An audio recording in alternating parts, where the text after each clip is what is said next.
제목 그날 엄마의 직감. 제발 그만해주세요. 아파요. 아. 나는 두 손으로 귀를 막았다. 문 너머로 들리는 딸아이의 비명이 내 심장을 사정없이 쳐내고 있었다. 수술실 앞 의자에 앉은 지 벌써 20분. 간호사는 아무렇지 않은 듯 커튼을 치고 안으로 들어갔다 나왔다. 나는 더는 참지 못하고 물었다. 죄송한데 안에서 무슨 일이 있는 거죠? 왜 애가 그렇게 울어요? 마취는 제대로 된 거 맞죠? 간호사는 얼굴이 굳은 채 말했다. 마취가 생각보다 안 잘 들어서요. 그래도 곧 끝나요. 수술 중엔 절대 못 들어가세요. 딸은 10분이면 끝날 거라던 비염 수술을 받고 있었다. 그런데 벌써 30분이 지났고 안에서는 계속해서 흐느낌과 울음소리가 이어졌다. 이건 이상해. 정말 이상해. 그때였다. 수술실 문이 열리고 얼굴이 퉁퉁 붓고 눈이 벌겋게 충혈된 연주가 휠체어에 실려 나왔다. 그 눈빛은 낯설고 차갑고 무언가 꺾인 듯 보였다. 그녀는 나를 보자마자 눈물을 흘리기 시작했다. 그 뒤를 따라 나온 의사는 가운을 벗으며 덤덤하게 말했다. 마취가 안 돼서 좀 고생했어요. 거의 생으로 수술하다시피 했거든요. 아이가 많이 울었지만 잘 참았어요. 얼굴 보시고 놀라지 마세요. 그 말을 듣는 순간 내 속에서 무언가가 끓어올랐다. 생으로요? 아니 그게 말이 돼요? 애가 마취가 안 됐는데 어떻게 그냥 수술을 해요? 의사는 무심하게 어깨를 으쓱이며 말했다. 비염이 심했어요. 원래 수술할 정도로 상태가 안 좋았고 마취가 빨리 안 들어서 그냥 진행했어요. 그래도 끝났으니까 걱정 마세요. 잘 처리됐습니다. 나는 말이 나오지 않았다. 병원을 나오는 내내 연주의 손은 축 늘어져 있었고 나는 애써 울음을 삼키며 아이를 택시에 태웠다. 그날 밤 아이는 한마디도 하지 않았다. 그 일이 있기 전까지 연주는 밝고 건강한 아이였다. 고3이라 스트레스를 많이 받긴 했지만 큰 병치레 한 번 없었던 딸이었다. 그날도 그냥 평범한 일상이었다. 저녁 식탁에서 연주가 말했다. 엄마 혜진이가 비염 수술했는데 완전 좋아졌대. 숨 쉴 때마다 개운하다고. 나도 해볼까? 나는 망설였다. 비염? 내가 그렇게 심했나? 나 매일 아침마다 코 막히고 머리 아프고 자다가 깨잖아. 나도 시원하게 한번 숨 쉬어보고 싶어. 그 말에 나는 흔쾌히 병원을 알아보게 됐다. 친구 엄마가 추천한 동네 비이비인후과 평이 나쁘지 않았고 수술도 짧다고 했다. 상담도 빠르게 진행됐다. 의사는 아이의 코 속을 들여다보자마자 말했다.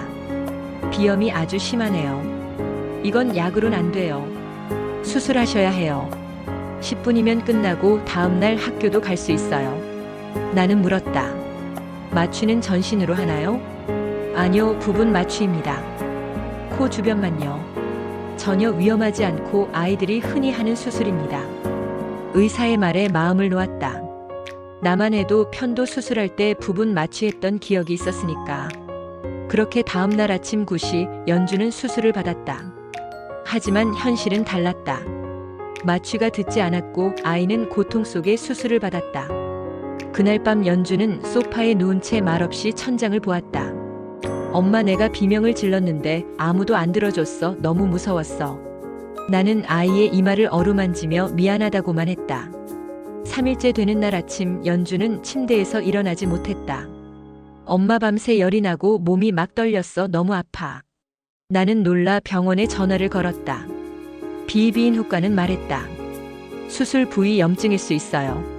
항생제랑 해열제 더 처방해 드릴게요. 걱정 마시고 소독 잘 해주세요. 그날부터 거의 매일 병원에 갔다. 그런데 상태는 점점 나빠졌다. 얼굴은 더 붓고 입맛도 없고 아이는 하루하루 누워만 있었다. 일주일 후 나는 결국 다른 병원 시병원에 데려갔다. 그곳 의사는 차트를 훑어보더니 말했다.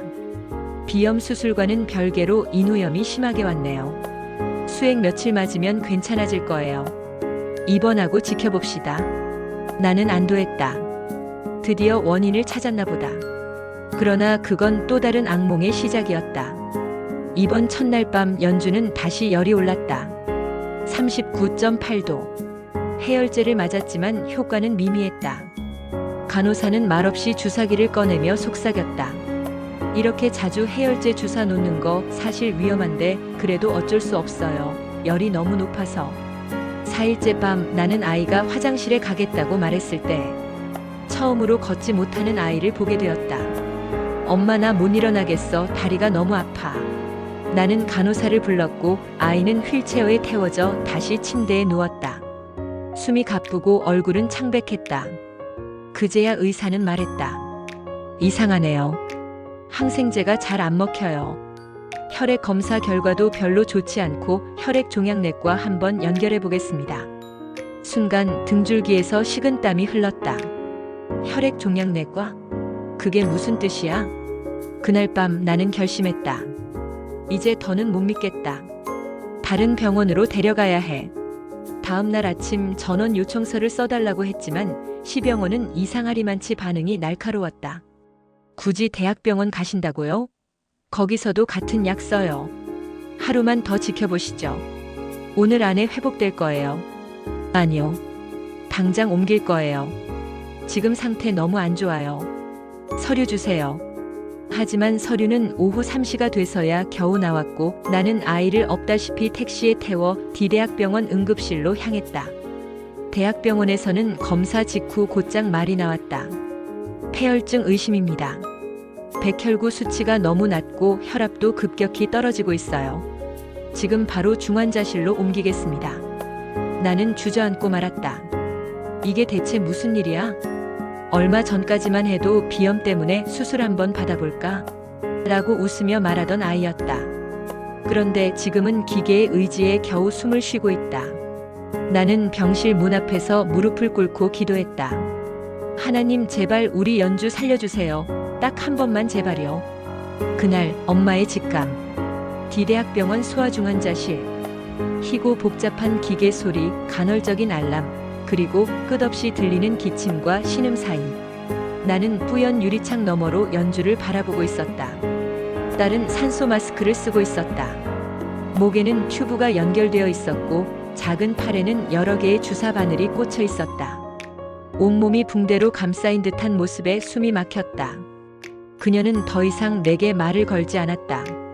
환자 상태가 빠르게 악화됐습니다. 항생제 반응이 전혀 없고 폐혈성 쇼크 상태로 진입했습니다. 의사의 말에 나는 물었다. 그럼 지금 연주가 죽을 수도 있다는 건가요? 가능성은 있습니다. 하지만 저희는 최선을 다하고 있습니다. 심장이 버티고 있고 폐와 신장이 다소 손상됐지만 아직 희망이 있습니다. 무엇보다 아이가 아직 포기하지 않았습니다. 그 말을 듣는 순간 나는 손으로 입을 틀어막고 눈물을 삼켰다. 하루가 지나도 연주의 상태는 나아지지 않았다. 체온은 40도 근처를 오르내렸고 해열제에도 반응이 없었다. 간호사가 와서 수치를 체크하더니 안타깝게 고개를 저었다. 간 수치도 신장 수치도 계속 나빠지고 있어요. 간 기능이 거의 멈춰가는 중이고 신장도 배설을 제대로 못하고 있어요. 나는 병실 바깥 의자에 앉아 멍하니 벽을 바라봤다. 갑자기 핸드폰이 울렸다. 비비인후과 정호호 원장이라는 이름이었다. 무의식적으로 받았다. 여보세요? 어머님, 아이 상태가 많이 안 좋다고 들었습니다. 정말 안타깝게 됐습니다. 저희도 걱정 많이 하고 있습니다. 이제 와서 무슨 소용이에요. 마취도 안 된 상태로 수술을 강행해 놓고선. 그가 말했다. 아, 그건 오해입니다. 마취는 분명 들어갔고 일부 불완전했지만 진행이 가능한 수준이었습니다. 의료적으로 하자 없었습니다. 하자요? 아이가 수술 내내 울부짖었어요. 피가 얼굴에 흥건했고 눈이 벌겋게 충혈된 채로 나왔어요. 그게 하자가 아니라고요? 어머님, 감정적으로 말씀하시지 마시고요. 수술은 정석대로 진행됐습니다. 면역력이 약했거나 이후 관리가 미흡했던 게 아닐까요? 나는 핸드폰을 벽에 던질 뻔했다. 이 사람들 아무도 잘못을 인정하지 않아. 그날 밤 나는 연주의 손을 잡고 속삭였다. 연주야, 엄마가 바보 같았어. 그냥 약이나 먹자고 했어야 했는데 수술하자고 미안해. 엄마가 무심했어. 아이의 손끝이 미세하게 움직였다. 나는 그 작은 반응에도 오열이 터졌다. 제발, 제발 일어나줘. 내가 없으면 엄마 어떻게 살아. 그 순간 경고음이 울렸다. 심박수 알람이었다. 의료진들이 우르르 들어와 아이를 둘러쌌다. 혈압 떨어집니다. 산소 포화도 82, 79. 심장 소리 약해지고 있습니다. 준비하세요. 나는 병실 문을 붙잡고 울부짖었다. 연주야. 의료진이 심폐소생술을 시작했고 몇 분간의 긴박한 상황 끝에 다시 심장이 뛰었다. 그제야 의료진은 안도의 한숨을 내쉬었다. 심장 다시 뛰기 시작했습니다. 위기 넘겼습니다. 하지만 의사는 말했다. 다음엔 장담 못합니다. 다음 날 아침 나는 병원 복도에서 고개를 숙이고 앉아 있었다. 누군가 조심스럽게 다가왔다. 어머님 죄송합니다. 혹시 괜찮으시다면 저희가 도와드릴 수 있는 방법을 찾아보고 싶습니다. 낯선 목소리. 알고 보니 그 목소리의 주인은 병원 내 감염내과 수석 간호사였다. 다른 항생제 조합이 있습니다. 정식 루트는 아니지만 과거 급성 폐혈증 환자에게 반응을 보인 적이 있어요. 다만 아직 허가가 완전히 나지 않은 약물이라 보호자 동의가 필요해요. 나는 단 1초도 망설이지 않았다. 해주세요. 제발 살릴 수 있다면 뭐든지요. 서류에 서명을 하고 나니 손이 떨렸다. 연주는 이제 약물의 운명을 맡긴 셈이었다. 48시간. 기계는 여전히 일정한 소리를 내고 있었고 나는 그 앞에서 두 손을 모은 채 기도만 하고 있었다. 그러던 중 심박 수치가 서서히 오르기 시작했다. 혈압도 안정되고 있어요. 산소 포화도 95까지 올라왔습니다. 소변량이 회복됐습니다. 신장 반응이 옵니다. 나는 숨을 멈춘 채 유리창 너머를 바라봤다. 그때 연주의 손가락이 아주 미세하게 움찔했다. 이틀 후 연주는 산소 마스크를 벗고 나지막한 목소리로 말했다. 엄마 배고파. 그 한마디에 나는 그 자리에서 주저앉고 말았다. 병실 가득 울음소리가 울려 퍼졌다. 간호사도 의사도 모두 잠시 말을 잃었다. 연주야 살아줘서 고마워. 정말 정말 고마워. 그날 엄마의 직감. 연주가 다시 눈을 뜬 그날 나는 스스로 믿을 수 없었다. 산소 마스크를 벗고 아주 미약한 숨결로 배고파라고 말하던 그 한마디가 내 삶을 완전히 되돌렸다. 의사는 기적이라고 했다. 신장 수치도 간 수치도 회복되고 있었고 가장 큰 위기였던 폐 감염도 가라앉고 있었다. 이 아이는 살려고 끝까지 싸웠어요. 그리고 어머님의 믿음이 아이를 붙잡았습니다. 그 말을 들은 나는 연주의 이마를 조심스럽게 쓰다듬었다. 그래 우리 연주 엄마가 다 미안해. 무서웠지? 고생했어. 연주는 대답하지 않았다. 아직은 말을 많이 하지 못했고 몸을 움직이기도 힘들었다. 하지만 그녀의 눈동자에선 생기가 돌기 시작했다. 나는 연주의 눈빛을 보며 다짐했다. 다시는 아무것도 너에게 무심하지 않을 거야. 아무리 사소한 고통이라도 내 말에 귀 기울일게. 회복에는 시간이 걸렸다. 소아중환자실에서 일반 병실로 옮기기까지 2주, 일반 병실에서 퇴원하기까지 1개월이 걸렸다. 그 한 달 동안 나는 병원 근처 고시원에서 잠을 잤다.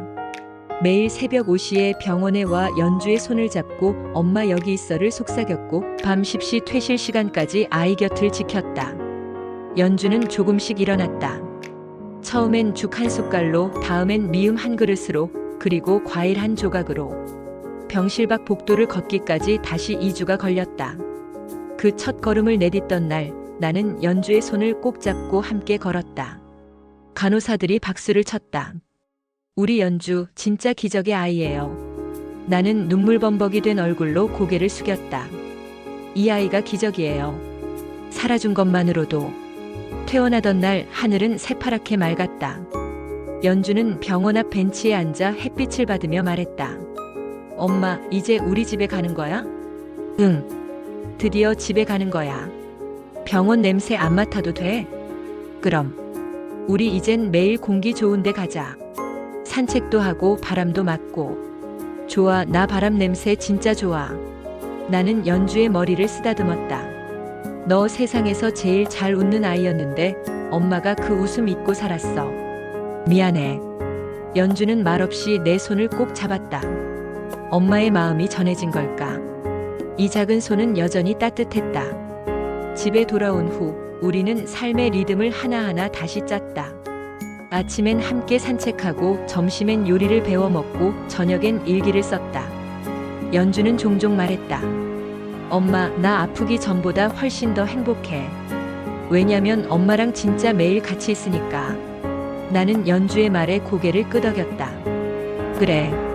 엄마도 똑같아. 널 다시 품에 안을 수 있다는 것만으로 충분해. 학교는 휴학했지만 연주는 틈틈이 공부를 다시 시작했다. 영어 단어를 외우고 국어 문제집을 풀었다.